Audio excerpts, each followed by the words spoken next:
Okay, so welcome to the fourth in our webinar series featuring startups that we know and love. I'm joined today by Craig Saunders, part-time worker at Digital Fusion, happens to own the company as well. And he is also a director here at Custom D, also part-time. And joined with us today is our very good friend. It's our real pleasure to bring to you Aaron Green, car, Apple, architecture and Tesla fanatic, and incidentally founder of a business called Streamtime. Oh, thank you. Welcome. Craig and I have known Aaron for well over 15 years. We have watched him take Streamtime from what was a good idea to an award-winning business success. And boy, what a ride. I know it's been our pleasure to kind of be along on that with you. They say there's a fine line between being genius and being absolutely completely crackers, and we think this guy walks that line pretty much every day, or crosses the line. Crosses the line. On the line. Yeah, on the line. On the line. Yeah. He's always someone that you should run an idea past. If he likes it, he's going to find a lot more opportunity than you probably could have done yourself. But if there's a hole to be found, he will definitely find it. And not only will he find it, but he'll show you the way to China in it. Aaron is someone who I admire enormously. His quick wit, his drive, his energy are truly next level. Basically, when he has an idea, you either get on board or you get the hell out the way. Wow. You're in for a treat today, folks. Time spent with Aaron is always filled with side-splitting, cheek-cramping, good belly laughs. We've set out a bit of a framework for today's chat. If we stick to it, I'll be pretty surprised. This is a no limits discussion, so if you've got any questions that crop up along the way, feel free to fire them into the questions panel. Just make sure you're ready for the answers. So without any further ado, Aaron, tell us a bit about yourself. Well, tell them a bit about yourself. Yeah, sure. Well, you can Google me. And what you don't know on Google, what you won't find, I suppose, is probably some of the early beginnings. Like, I'm from a farm. I'm a farm boy, which really? I hate farms now. Do you? You're a farmer. You're a farmer. I am a farmer. Yeah. Craig comes from a farming background as well. Yeah, he does. And I think that's really important, actually. I think the coming up on a farm or from a sort of a background where you're dealing with a lot of sort of mechanical problems. We talk about this number 8 wire thing in New Zealand quite a lot, and I think that comes from a farm. Number 8 wire does. It does. It does. Yeah. And I think that idea of tangibly solving something, that's something I've always loved. I always love to tinker around with things that are mechanical and things to fix things that are broken, and I think that teaches you a lot later on, which we'll get to later on. So yeah. Because even though you're a tech guy, like you are quite practical, like you are quite hands-on practical, which is a little unusual in the tech scene. It's normally they have to call a guy. Well, it's actually unusual everywhere, not just a tech scene. Like I think that we've lost that ability to sort of muck around on the farm. Like when you were a kid, what did you used to do on the farm? I mean, can you say that? Ride motorbikes. Yeah, same. Motorbikes, yeah. But I mean, even just riding a motorbike is in rough terrain, off-road, is actually a skill that teaches you a lot about resilience and stuff like that. I'm going to use that resilient word a bit later on. Okay, great. Yeah, I think wouldn't be a talk without it. Well, it's really important. It's such an important thing. And just like you get down the farm and the motorbike breaks down, what do? It's not like you can just pull into a service station or phone someone to come and get you. You have to fix that problem yourself, and you've got to improvise and be creative and come up with ideas on the fly. And that's really important. It's resourcefulness, isn't it? And, it's resourcefulness, and can solve problems. Absolutely. But you sort of don't get a choice. You're thrown in the deep end from that sort of background, I think. So when did you discover your kind of passion for technology? I think, well, I grew up in the 80s and computers were just becoming, we had things like the VIC-20 and the, we had the Amiga. I forgot to put into the list of things that your attributes is you're a massive collector as well, aren't you? I am a collector, yeah. I suppose I'm nostalgic about some of that stuff, so I still collect some of that. But so we grew up in this era in the 80s where we've got this computer, this personal computer, and you have to teach yourself how to code and program and do things. I think one of the first program I built myself from scratch was actually this sensor that sensed birds landing on an outside a bird nest, and it tracked and recorded the comings and goings of the birds to the nest. So you didn't know that about me. I did not know. I did not know that you were interested in birds that early on. That's right. Yeah. Well, I don't know if I was interested in birds. It was more the I see what you did there. I see what you did there. Yeah. So yeah, and my first computer was a Sega SC3000. I bet you don't know much about those. No. Yeah. So they were Still got it? Yeah, I do. I have. And, you know, they were primarily a computer that you could put cartridges in the side, and they had gaming cartridges, and they were really good with games and graphics, but they also had a basic cartridge, so you could plug that in and program. Right. Right. Which is pretty cool. So actually learned to program there. I learned to program, yeah. And to buy that computer, entrepreneurial, I guess my first entrepreneurial thing was how I tell us this about your computer. first experience. Well, you know, my parents didn't just buy me stuff, unfortunately. And I had to go and earn money, and then I had to go and buy stuff. I didn't sort of get it handed to me. So I wanted this computer. It was about $500, which was a huge amount of money back then. And back in the old days. yeah. So how do you do that on a farm? Well, you grow a cow, right? We had cows. And so I said to Dad, can I buy a hobby calf, and then raise it and sell it? And with the proceeds, you know, I want to buy a computer. So the cow was named Computer. And you know, he grew up and he became a computer. The second cow was called Printer. Well, how long did the cow last? Well, I don't know how they. I don't know. I can't remember how long. I'm just thinking about kind of that delayed gratification. You know, a year and a half, I suppose. Yeah. So a decent amount of time. Yeah, but you know, patience. Unheard of nowadays. But patience is so important as well. So if you're writing stuff down, you know, patience and resilience. We've got two words. Are you writing anything? Sorry. Patience and resilience. Okay, got it. Yeah. Really important attributes for an entrepreneur. So I suppose that is my first entrepreneurial pursuit, is growing of a cow. I don't know. I mean, I feel like it's a stretch. But also just being technically minded and of things mechanical, and having a general interest in how things work. Yeah. And I used to pull things apart a lot. So I used to go down to the local tip, and back in the day before we had eco depot stations, you could go to a tip and help people unload their rubbish, and they would have like an old tape deck or a record player or a TV set, and you would sort of help them unload that into your car. And bring that home and then fix it and pull it apart. I tell you what, you probably got some of those things from our car at the tip, because my brother would take things apart, didn't quite know how to get them back together again. Yeah, right. There were a lot of people like that, which is good. Keeps me in business. And so I would do these things up, and then sometimes we would actually take these things and we'd sell them at a local swap meet, because these are days before trade meet. Yeah. So you know, anything to raise a bit of cash to be able to buy more computer parts, computer games and stuff like that. So yeah, to get what you want, do what it takes. Yeah. Okay, got it. Craig, right. It's a classic. It's not mine. It's just... Okay, let's fast forward a bit there. Yeah, go on. I'm pretty sure you didn't write the first version of Streamtime for your Sega. Tell us a bit about where did Streamtime come from? How did it come about? Yeah, well, I suppose so. Streamtime is essentially a database, and the database, I didn't know anything about databases, but or is it database? But I got to play around with an Apple Lisa computer, which had a Apple Mac emulator on it. We'll try not to get this too geeky, although your audience is probably a little bit on the geeky side of normal. And it had this Mac emulator in it, and it had a thing called ClarisWorks, which essentially was a first version of FileMaker, wasn't it, in the end? And so I taught myself how to program, as it were, FileMaker, and that will ClarisWorks. Did you go to university?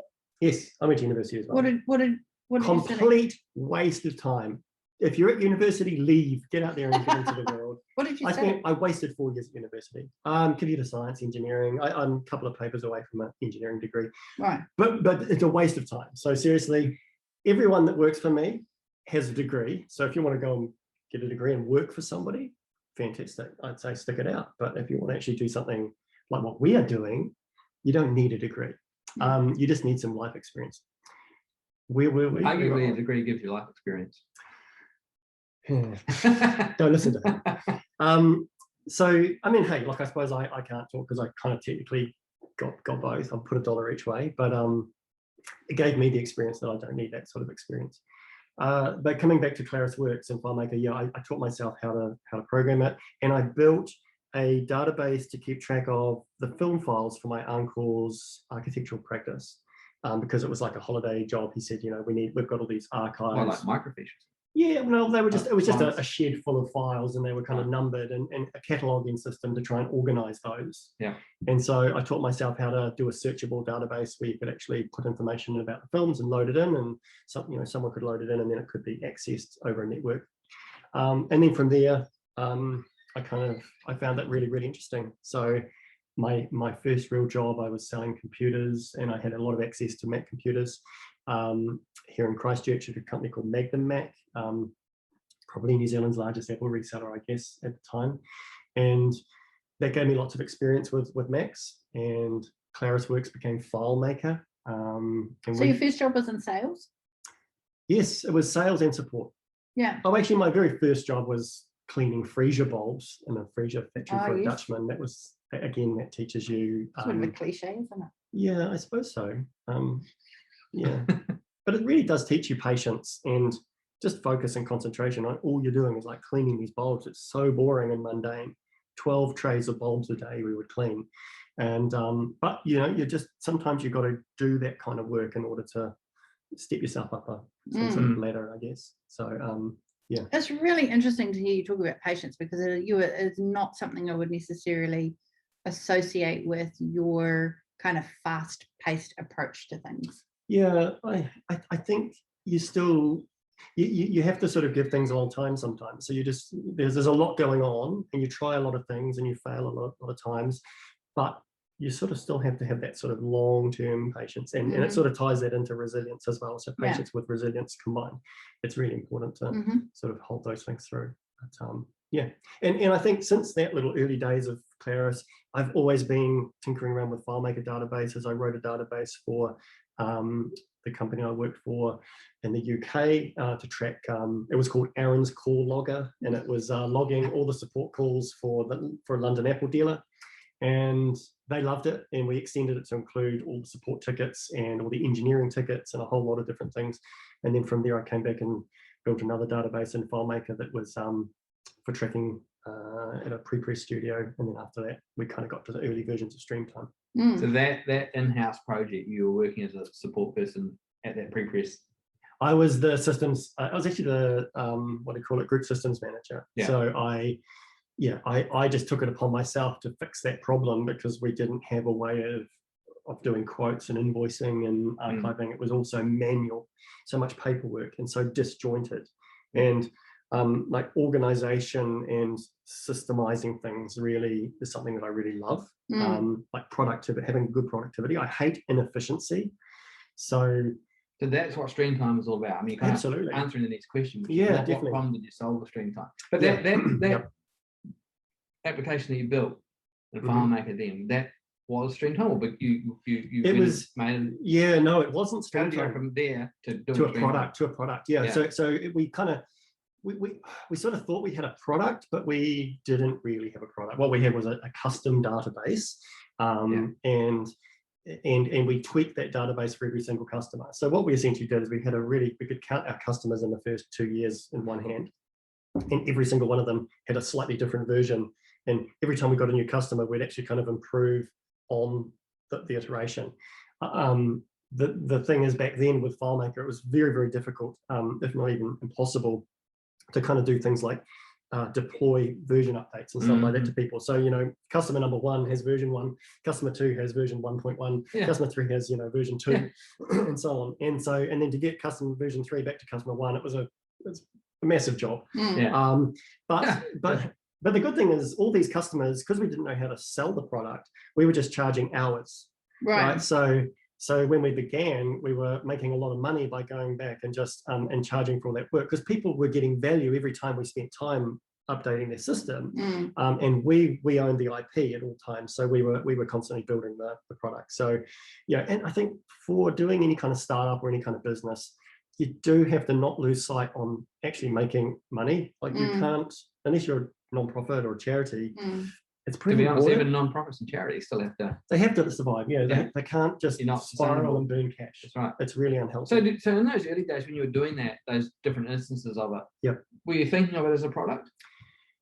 We didn't really start thinking of a product until probably sort of year 2, and then the customers sort of got to 10, and then it got to 20, and it was increasing, and we thought we have to productize this. Yeah. So that was actually a yeah. distinct decision. It was a decision, and Yeah. and you know, it's the platform that we're on with FileMaker made it very difficult to make a product, but Yeah. it wasn't impossible to get what you want to. I mean, FileMaker is home ground is custom solutions. Custom. So So we're trying to sort of shoehorn a custom tool into a built-in tool. Keep in mind, 18 years ago, web solutions, web products were non-existent 18 years ago, really. And they only sort of became existent, probably 16, 15 years ago. And so very few people had them. And for us to sort of transition or jump into that technology, there were so many different technologies around. You had sort of people like Jason Fried at Basecamp doing stuff. He was kind of leading it with Ruby on Rails stuff. But again, the technology of the web was early. Yes. People's internet connections were average at best. And so to have all this data and rich information available over an internet connection was difficult, a difficult thing to sell. And then there was a lot of fear that people had back then of security and having my information in the cloud, so to speak. So, you're fighting. So we had all that stuff taken care of with FileMaker because everything hosted on your own. But yeah, so we kind of worked out we do need to still productize it. We need to find a way. That also acted as your validation of it, like Yes. those first few clients. Yes, very much.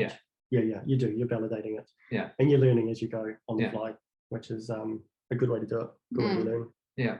Yeah. It was completely bootstrapped. You didn't sort of need venture capital. You had enough from that hourly in those instances to then start selling it. Yep. And I seem to remember that you sold it in the traditional model where you sort of charge a big upfront fee and then maybe some updates from time to time. That's right. But that grew out from there to quite a base. That's right. And then I know there's been a number of like pivotal points along the way. Yes. The big pivotal point I think was 2008, the GEC, and we were humming along selling our FileMaker product, and we'd even found a way to kind of upgrade it. It was pretty cumbersome. It took several hours to upgrade each client, but it was not impossible. I remember you talking about it actually, the way that you used to have to upgrade it using FileMaker. Yeah, there was a lot of smoke and mirrors. Like we're trying to force this product to do something that's sort of not designed to do, but it was getting better, and we were getting smarter with it, and we found ways to do it. But at the same time, we were kind of running towards the end of its usable life for us for the way we were using it. But that's okay. That doesn't stop me. I just keep pushing on. I kind of always remember that classic Bill Gates, selling DOS, IBM meeting where he's kind of selling them DOS and he doesn't have anything. He's got nothing. He's like, he comes out, he sells it to them, and he comes out of the meeting like, we don't even have it. We've got to go away and write it. Yeah. It felt like we were doing that all the time, constantly. Yeah. So ballsy. You don't have to write that down. It was in the introduction. Yeah. I think in the GEC 2008, that's when you switched to. We switched to a monthly SaaS model of a monthly fee, and that was the most terrifying. That was a huge turn. Yeah, it was a terrifying thing to do. Yeah. Like we had regular income coming through, and we. Well, actually, didn't you have irregular income? Well, yes and no. I mean, we were actually fairly good. It was fairly predictable, but if we stopped selling in a month, money stops coming in, and that's really terrifying. Like the resilience part of being a founder kind of kicks in at this point, because I distinctly remember you'd be coming towards the end of a month, and you'd be, I don't know, there was maybe just two of us in the early days working, and we'd be doing like, I don't know, 200, what were we doing? $20,000 turnover in 1 month. And we'd be thinking, that's amazing. That's a great month, right? And it was for a couple of people, maybe 30,000. Is this when you still had Philip? No, this is just when we had a couple of Craig and I working in the business. Yeah. And so you'd get to the end of the month and you'd be on this huge high, right? On the 29th of the month. It would be so good. What a great month. You'd go out for lunch, you'd celebrate. And then you'd wake up the next morning on the 1st of the month, and you'd be in the lowest, darkest, most depressed place you can imagine. And that would repeat every month because you knew when you woke up, you're back to zero for your month. Well, this is what they talk about with sports people as well. They talk about these huge kind of wins. Yep. And then the fall away straight away. It's a really dark place you get yourself into because you've got this extreme high and then the next morning you're in a low, and no one's celebrating that morning when you've got zero and you now have to give back up to 30, 40 grand, whatever it is. And especially when you've got all those wages to pay. So the SaaS model, the ongoing rental model, what did that mean for you? Like, how did that change that view of the business?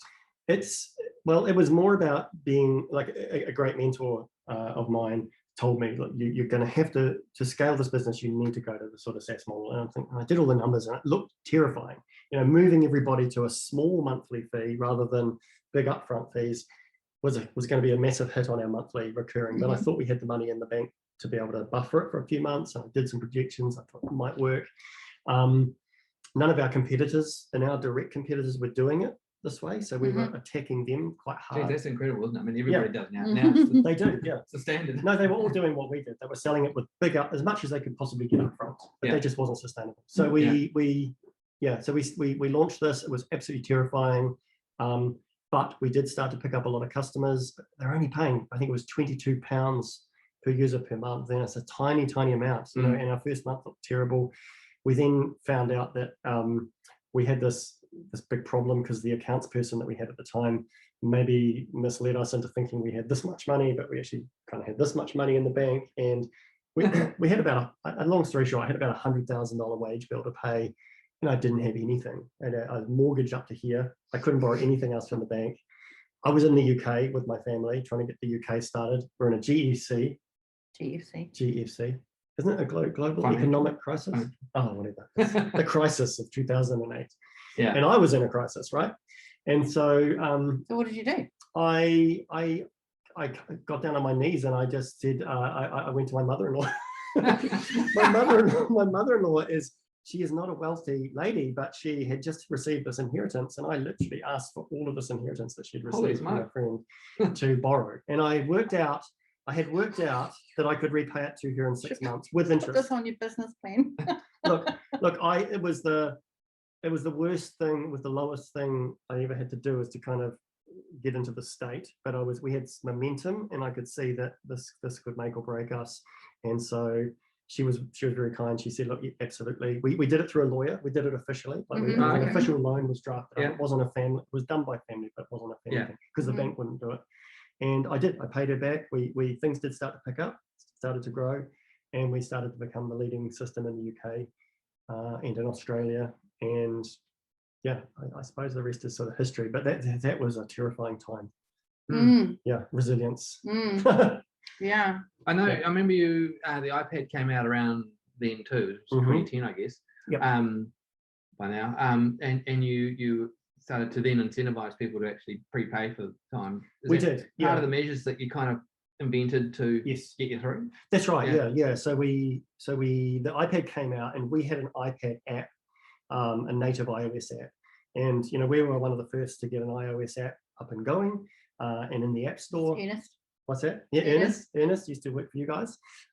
He did it for us, and we got it featured on front page of apple.com, which is pretty cool. It was in Apple stores, which is even cooler. It was on that big mosaic, wasn't it? It was on the mosaic in front of every store where our icon was hanging. And that, for me, that was a bucket list thing to be in the Apple stores, because I'm such an Apple fanboy. And even to speak at Apple stores was another milestone that we were able to do. And we spoke in the London Apple stores, and we spoke in San Francisco Apple stores and Sydney Apple store. So those were great. Those were really, really good times, but a lot was happening in the marketplace. And we were still on FileMaker back then. We were pretending we had this SaaS product, as in we were selling it like a SaaS product, but it was actually an installed on-premise tool in FileMaker. And there's a bit of smoke and mirrors to sort of make all that work, but we did. We kept making it work. The thing is with SaaS, by its very definition, you have an ongoing relationship with the client. So you are trying to manage all these instances of it. Yep. So you transition to a single multi-tenanted solution, which is now web-based, right? Yep. It sounds really technical. Can you translate that for us? Because multi-tenant sounds good. So well, you have one Streamtime now. That's not right. not 200 stream Correct, times yes. or 2,000 stream Yes, times. yep. Um, Hosted on Amazon.com. Not a sponsor. So that transition, well, I don't know, 2014, 2015, that was a huge reinvestment. Yes, how did you massive. broach that? What was your kind of thinking there? I think ballsy. Yeah, wow. It was just like, we realized our old product was a dinosaur, and we owned that. We said, it is a dinosaur. We have had it for, at that time, I don't know, for 14, 15 years. Yeah.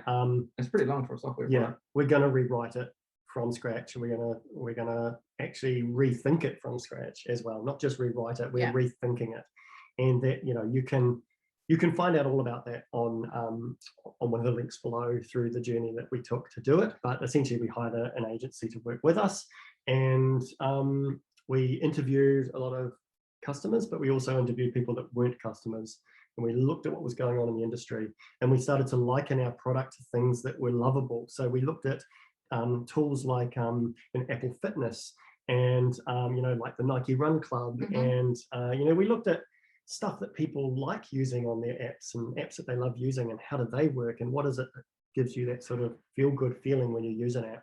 And what was the answer?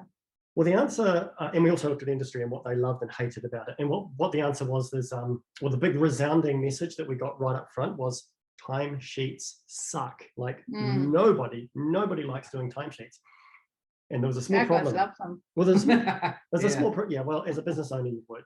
Buddy, we all love them. no one loves them. And if you're sitting in the room and I'm interviewing your staff, they'll all go, "We love them, Julie," but they don't. That's what they say. Yeah. That's what they say. Look, I don't think anybody loves timesheets. Not only the people that have to complete them, but actually the people that have to nag about them. Yeah. But we dug into what about that was about that, and it wasn't just that they sucked; they were also inaccurate. People would just fill them out as per Julie wants us to do 40 hours a week. So we're just going to put 40 hours. It's 8 plus 4. It was never accurate. And then therefore the data coming from them was sort of average at best. Just to any of our customers, our time entries are accurate, just FYI. Yeah. Absolutely. They might not be. Yeah. I would always question that. Anywho, all that to say, we discovered that was a pain point. The big problem was we had a timesheet. Our product is a timesheet system, right? And we thought we got to throw away timesheets. So we're basically taking the core of our product and we're going to throw that away and say we don't want to do timesheets. So the whole industry works on time-based billing primarily. Yes, there's a bit of a shift, but at the time, yes, it is. Yeah. It's still a big deal. And even if they aren't, they should at least know what time they're spending on something to understand profitability and a job, etc. True. Yeah. So one way or another, you had to kind of record what was being done and use that data. But the creative industry is more of a value-based charging kind of model usually, isn't it? Half of it is, yeah, and that's a good system to use. But there's still a lot of people that build time, and then if you've got to manage it, et cetera, et cetera. So I mean, I think timesheet suck. We found a way to solve that using a smart to-do list, and there's information about that on our website. But I think. And then we sort of went through every other part of the software bit by bit and sort of found out what is it people hate about that and what does it need to look like. So what does a modern piece of software need to look like? And so, we did pretty much, we looked at what our competitors were doing and then we just didn't do that. Yeah. And so, so that's really risky. And it intimidated our existing customers because we still had existing customers on our old platform. And we had, something like $5 million worth of recurring revenue at that time on the old product. And here we are saying, we're discontinuing that product now. We'll just keep supporting it, and we're not doing anything more with it. And we're writing this brand new product that, by the way, doesn't have timesheets, and it's completely different.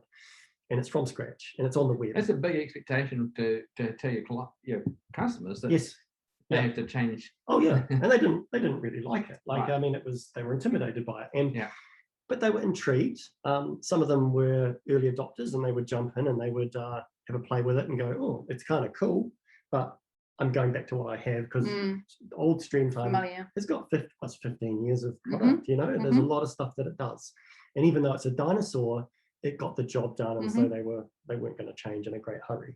So we went through. So this is 2016. So we went through a number of years, 3 or 4 years, where we're just slowly trying to get new customers on board with the new product. And building it out feature-wise. And building it out as we go. Rapid deployment. I don't know how many releases we've done now. It's probably well over 100 releases now since we launched in 2016. but we were doing, 1 or 2 releases per month, and with every release there'd be new functionality and bug fixes and all the usual sort of stuff. But of course you can do that on the web, which is great. Okay, so that's interesting to get some of those insights on Streamtime, and we've watched your business grow and seen it just so radically change over the years, and kind of have experienced some of those gut-wrenching moments when you make those big leaps. That's terrifying. Yeah. So aside from founders, like, what do you think are some of the critical ingredients needed for a startup to be successful? Well, you obviously need a really good idea. But ideas are cheap. Yeah, no, it has to be a really good idea, not a cheap idea. It has to be a good idea. It can't be done before, and if it's been done before, you have to have a new angle on it. And you need to sort of figure out, I guess, I'm going to use some terminology that Seth Godin, who everyone knows and loves Seth, who can argue with him.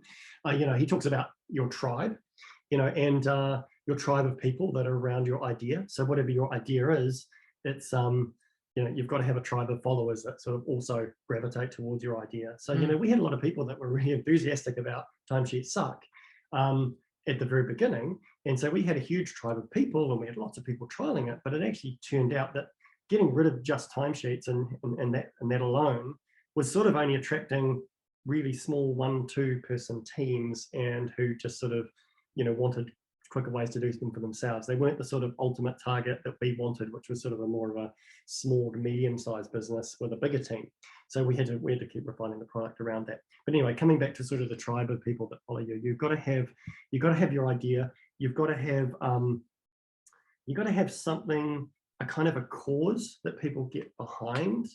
So, Simon Sinek, he's someone that talks about this a lot. The why, like, what's the why around your idea? Don't just have an idea. Why is it what it is? And how can we all get behind it?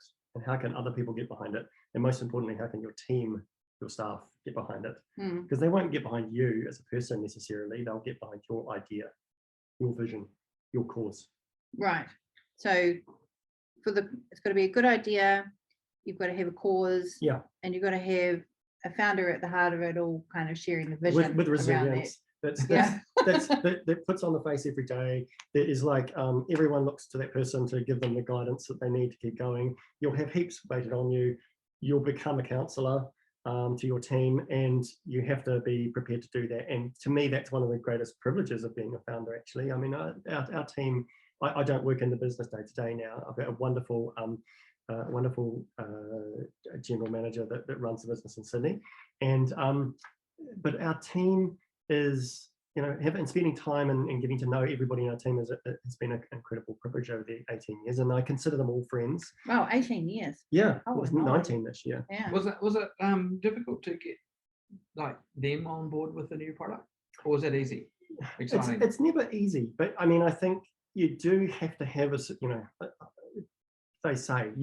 said at the start, I've got sort of an energy around you. People gravitate towards that, and they do genuinely get excited. And as long as they know that you can walk the walk and don't just talk the talk. So it's you're kind of rallying people up all the time and getting them excited about something, and then explaining the why. Like, why are we doing this? They need to know that. And then how do we do it is the next question. And then you show them how we're going to do it, and then they'll get behind you and support you and support what you're doing, that cause. And then you can kind of keep growing. So your team also would have to be a critical part. And absolutely critical. Yeah. Absolutely critical. Yeah. Yeah. Like, we always had this idea when we were hiring in the early days, and we still kind of run this in the checklist, is like, would the person that you're hiring be somebody that you'd want to bring back home for a barbecue and spend time with you personally outside of work? Because if they are, then hire them on that alone almost. You can train people everything. How does that align with a more modern view around diversity? Because if you hire people that you would naturally be friends with, then you do run the risk of sort of sitting in an echo chamber, really, don't you? Well, it depends what sort of friends group you hang out with. So I think that depends a lot on that. We've always had an incredibly diverse group of people in our team.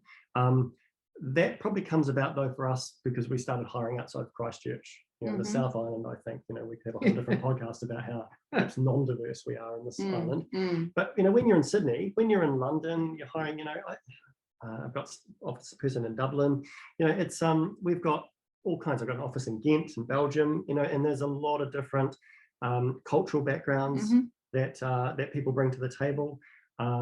And we've always had that in the company, and that's awesome. I mean, that's what makes it so much fun. That's what makes it so much interesting, and it creates for good robustness as well when you're sort of discussing ideas are getting things. Challenged. Absolutely, because they want to know the why, but they're thinking about it from their kind of their mindset, which is good. Because our customers are spread as well. So we're Australia, UK, around the world, very few in New Zealand. Okay. So just staying on the startup, or starting a startup, or building a startup. Yeah. Tell me about your thoughts. I know that you have kind of bootstrapped, aside from your mother-in-law, you've bootstrapped the business. Yeah. But what are your thoughts around sort of that versus VC funding, angel investment, that sort of thing? Yeah. I think I've always steered away from any sort of VC funding. Look, it's not to say it's wrong. I think it works for some people. I think absolutely. I think you can get it going. It's just never been anything that I've been interested in doing. I think I'm too much of a loose cannon to probably have that kind of accountability over my head. So I've never. We have another client like that as well, actually, and their resistance to the VC funding has really been around the fact that they are, I don't want to say cowboys, but they like to shoot from the hip and be very nimble in the way and don't want to be kind of having to answer to anyone. And that's not to say that you can't have both, because it is possible to have both, but being light on your feet is pretty important. Also, I'm probably more on the risk taker side, as you well know. So I don't mind reckless though. No. Yeah, because that's the danger, and a VC looking in may not. Well, it's two things that they may not be able to tell which camp you're in. But that sort of trusting relationship is something that is built up over a long period of time, and you don't necessarily have the luxury of that time to build that relationship so that they do trust, that you're not being completely crackers. I wonder some of those turning points you made, like going to SaaS and switching platforms and reinventing the whole product, that would have been a hard sell to a venture capital. Absolutely, you've got to really especially when you did that SaaS, because when you did move to SaaS, because that was really at the beginning of the whole kind of SaaS movement. Well, you see, one of the things we did, I think the thing that we did that would have made them very nervous if they were involved was, we had 5.5 million of recurring revenue when we stopped selling the classic product. So we were adding revenue at about $500,000 a year on that product, and we just switched off the tap and stopped selling it. Now, there's a reason the reason we did that. Like anyone that's involved in the in your business would see that and go, no, that's a revenue stream. You've got to keep that coming in, and while you're doing the new stuff, keep selling that, because that's good. The reason though I stopped is I needed to clearly send the message to my team, our own team, that I believe in what we're doing. Like, I am so much believe in it that we are actually, because we were all getting to that point where the classic product, the old product, we all knew it was becoming a bit of a dinosaur, and it was to drag that along for the ride with the team. It's like they're all going, yeah, Aaron, you're trying to do this new thing, but you're putting $1 each way, and I didn't want to do that. I wanted to be very clear. They went all in. We're going all in, guys. And they were all in with me. And so they were excited. They were terrified. We're all terrified, but they wanted to follow that and put everything into the new. That's so smart to really focus all your energy on one thing rather than take a really kind of hesitant approach that would have meant that you're trying to satisfy two quite disparate business models with one team, with one small team. That's right. And so and it was a pretty tough decision to sort of turn off the development on the old product, to be honest, but it's at the same time I knew that we had to put everything into the new, and so we did, and some, and so we spent insane amounts of money and time and effort building out that new product in an insanely quick time frame, and we're now at a point, we've been at that point for a while now, where we've got a mature new product that's growing, that people love. What stage do you see, like, how do you kind of describe Streamtime now? Is it a mature business? Is it I don't know, I mean, you still on a kind of high growth strategy? Yeah. Oh, you're always on a growth strategy. Yes, it's a mature business, and it's a mature product. So we still have the classic product ticking away, and we look after it and support it. We don't support it, actually. Craig's company now supports it for us, but it's, we maintain the licensing structure for it. We maintain the clients, and we always have a path for them to move when they are ready to do that. And we put all of our energy and focus onto the new product now. And so, yeah, it's growing, and it's loved by everybody. I think for us, part of the validation of all of that is, we get people to write these reviews on Capterra, which is a generic review site for SaaS. And you read through some of the comments about what people are writing about our product now, and it's just it's heartwarming to think, wow, like they love this product, and as much as we hope they would. If you were to read the comments from our old product towards the end, I think we might have just had to delete that. I think I had to call Capterra and say, can you just delete all the old stuff, because we're actually start resetting the product, and I don't want any of that old. It's not relevant. They weren't. Yeah, they were pretty. So with your new Streamtime, one of the questions we were talking about is what sort of car is it? Yeah. Well, okay. So before that, you have to understand, I use this analogy of cars a lot, and I told the team, what we have with the old Streamtime when we were about to do the transition is we have a Volkswagen Passat. Okay, so no one ever got fired for having a Volkswagen Passat. It's a good car, right? It's a good car. It's European. It's a little bit classy. It's kind of cool, but it's still just a Volkswagen. Every person's car, right? And however, it was being sold as an Audi. Right, like it was being touted and presented in the marketing as an Audi, but it was actually a Volkswagen Passat. Now, technically, the same parent company, so it's just that an Audi. If you sit in an Audi and you sit in a Volkswagen Passat, they're a very different experience. But still, we would sell it as a and that's pretty typical actually of the way you used to sell things. Some of our ads going back to 2009, 2010, they used to read things like the best software solution in the world, or something. Like you would make these claims, and this was very typical in advertising, and you've got no way of substantiating it. Didn't really matter. People would read best software solution in the world, and most love software, and they just buy. Because nowadays we actually use this thing called authenticity. We write authenticity down if you're following along at home, because that's a really important one. Authenticity. And so we're much more authentic. In fact, we're also transparent is another good word. So we tell people what goes on in the sausage factory, what goes into the sausages, and we give, even to the extent that we're transparent with our own staff. They see all our accounts, they see everything. They see everything. There's nothing hidden, and we report it to them on a regular basis. So you report your profitability, like your net profit? Absolutely, yep, we do. And Andy, who runs the business now, is regularly reporting that and using that as one. Why did you decide to do that? There's nothing to hide, because there's nothing to hide. I've never had anything to hide. I don't think there's any. I think when you start hiding things, I think it's fine if you're doing well in some respects. But what about if things aren't going great? Well, they weren't. Like there were times when they weren't. Did you not freak them out though? Yes, you do. But we did freak people out at times. But you don't do it to freak people out. It's in the delivery. Like you're not doing it as a tool to sort of push people around and bully them into being scared. No. I mean, like, but, do they worry? Do they worry that how secure is my job? This business isn't going very well the last few months. Oh yeah, absolutely, they do, and especially with the transition from one tool to the next. They see what those numbers look like. But to be fair, they see them anyway, because they can tell that sales are down a little bit this month. So why not show them everything? Like show them how the business operates, because it's about getting that overall buy-in to the whole, like I was talking about, the whole cause behind it. Like, yes, we're a business.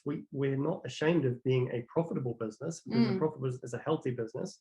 And you would. But you have also been a very generous employer as well. Like Streamtime's had some of the best social functions that I've seen. Yeah, we have. That's for a small business. Benchmark. Yeah, that's right. Whole team to Europe. In the days when we could travel. Yeah. Exactly. And I think that's important as well, and that's part of being transparent and just sharing everything with everybody. But yeah, I think Yeah, it was, man, a lot has changed in 18 years in the sense that, you know, it's we've gone from sort of selling a very different product to an online product, and we're all sort of learning and pivoting and so back to the original question, what car are we now?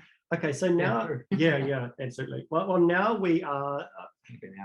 No, it's a Tesla. Okay, it's a Tesla. Now we're the Tesla Model 3, and I say that because, you know, we've rethought project management software from the ground up in the same way that Elon rethought, you know, what an electric car needs to be and rebuilt it from the ground up, apart from using Mercedes indicator stalk and steering wheel. But it's essentially a ground up from scratch idea, and he rethought the infrastructure, and he rethought, like, he's thinking ahead of all these things, and that's exactly what we are doing. And that's the our sales mindset. model as well. The sales model is exactly the same. So yeah, we're very much, that's what we are now, and we're setting ourselves apart from the other automakers and going, you know, it's even to the extent where he says we're not a car company, because actually primarily they're an energy company, Tesla. So you know, and we're thinking about that exact thing at the moment as well. Like, we're not being an energy company. not so much on the project management side, but we're about solution. Like, we've got a solution for you, and we're looking at the moment around that as well. So Andy does a huge amount of work in the area of mental health, and we should put some links down and do a shout out to Never Not Creative for all the work that he does there in the industry. Andy, do you want to post those links? So put them in there. You know, because mental health in the creative space is a really big problem. It is in every space, but in the industries that we work in, we see a lot of it. People are sort of overworked, underpaid, underappreciated, all that kind of stuff. And so we're looking at ways that we can incorporate this sort of workflow and mindset into our offering as well. So how does that look in a product? How does it look in our service offering? You know, do we practice what we preach? And the answer is yes, we do. But you know, how do we communicate that to our customers, and how do we get our customers on board with that kind of stuff as well? Because it's really, really important. But we don't just stop there as well. We're also looking at, are we sort of more of a consultant to businesses? Because we find that a lot of the time when we're talking to customers about our software, what they're really asking is not how to use our software, it's how to run our business. So, you know, so we're, you know, I know Andy spends a lot of time with business owners and just talking to them about his experience. So he comes from a creative background as well. So, and an agency when these, I mean, we're much the same. You know, when customers come to us, they come to us because they have a problem or a pain point that they need to solve. It is around the business infrastructure in some way. That's right. And we come in with you know, some software that might be able to address those, or custom software, or Streamtime, or FileMaker. But you know, it does kind of, you get to know a lot about a lot of different businesses, and what works and what doesn't work, and become that kind of advisor that you're talking about. Yeah, absolutely. So again, tying that back to Tesla, they're an energy company. They happen to sell cars, they happen to sell batteries, they happen to sell solar roofs, you know, a whole lot of different things. Charging network. Do you have a Tesla Powerball? You know I do. But most importantly, I have shares in Tesla. I thought I'd wear this shirt today because the last person that wore this shirt on a podcast got over 60 million views. Really? Yeah. And how do we let people know you're wearing that shirt? Well, I mean, I think they can see it. They can probably recognize it. Right. It's video, right? Yeah. Yeah. So so in the Seth Rogen podcast with Elon Musk, you know, there was he's had over 60 million plus views, maybe 70. Like, I lost count. Right. So hopefully that helps, right? Okay. I'm thinking this is going to bring in. Yeah. You know, this is I viral. appreciate that. Yeah, we're going viral. Good. I should hope so. Okay. So let's talk about some personal stuff for a little bit. We're actually kind of only got a few minutes left. Good. Good. But I do want to kind of cover some of the stuff, because you have touched on mental health, and I would like to know, like, what has been the most challenging? You talked about when you had to go cap in hand to your mother-in-law and ask for her inheritance. Yeah. Would you say that is the most kind of challenging phase in your business career so far? No. What is? The most challenging phase has been having to let people go. Right. You know, that is incredible. You know, they're friends as well as work colleagues, and when those times come, And we've fortunately, haven't had huge amounts of that over the 18, 19 years, but when they come, it's awful. It's awful. What has kind of preempted that? Like, why have you had to let people go? I mean, you have had a growing business. To maintain, well, it's you're constantly looking at the business, and you're trying to keep the business going. For a business to last more than 10 years in this day and age is incredibly rare. For it to last this long is even rarer. And you need to keep the business going and you need to make sure that it's going to be there and healthy for people in another year's time, or 2 years, or 3 years, and for your customers that you have as well. So you're constantly looking at I think everything. That's a really good point, actually, is the responsibility that we hold for our customers. Yes. Having built systems that are totally integral to a business's operational requirements. If something happened to Custom D or Digital Fusion or Streamtime, you run the risk of just absolute disruption to so many people. Yeah, you do. Absolutely. And so I mean, look, all those pressures weigh down on you every day, no worries, right? But it's that's where I suppose you have to be very resilient, and you are actually carrying a really huge weight. So it's not just the customers, you're carrying staff, colleagues, friends, their mortgages, mother-in-law, their families, everything, and you have to absorb it all. You take it all. You're driving a ship, and they're all there on board with you, and so it's really there's a lot going on there, and that's really hard to manage that. Has there ever been a time where you thought, that's it, it's too much, I don't want to do this anymore? No, there hasn't. It's never. No, because another thing to write down would be never give up, right? Never give up. If you're going to give up, don't get in it in the first place. I think that was graphically illustrated by your story about that funding. Yeah, totally. Keeping yourself going and making that commitment. To get what you want, do what it takes. That's already written down. I've got that. Never give up. I think you have to have that sort of level of resilience, because if you even show signs of wanting to give up, your team, your customers, they'll all sense it. They'll start to lose faith in you, and it's sort of wheels start falling off at that point, I think. So but look, coming back to the mental health thing, like that is a huge weight to carry, and you have to make sure you've got good friends and good mechanisms in place to actually help deal with that yourself in your own brain, because it can get to you if you let it, and it can take you to horrible places. So important to have good support around you. Don't be afraid to talk about that to people that you trust. And do you talk about that in your men's group? Do we talk about that in our men's group? We just drink beer. We can. We could if we wanted. That's right. We can.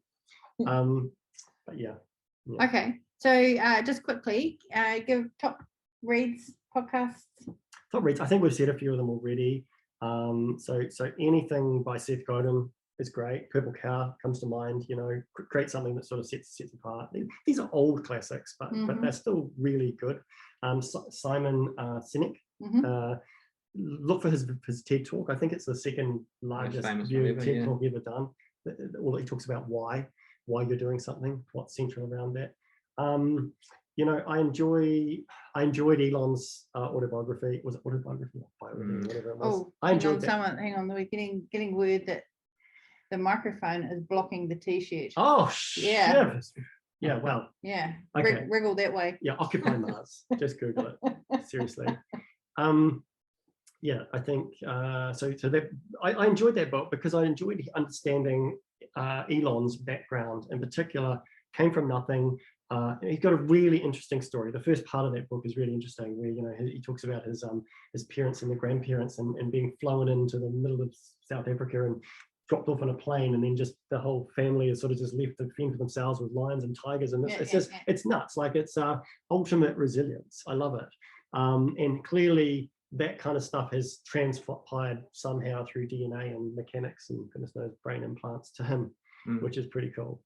He seems like a really resilient kind of guy, and he's not afraid to try stuff, which is another really important thing.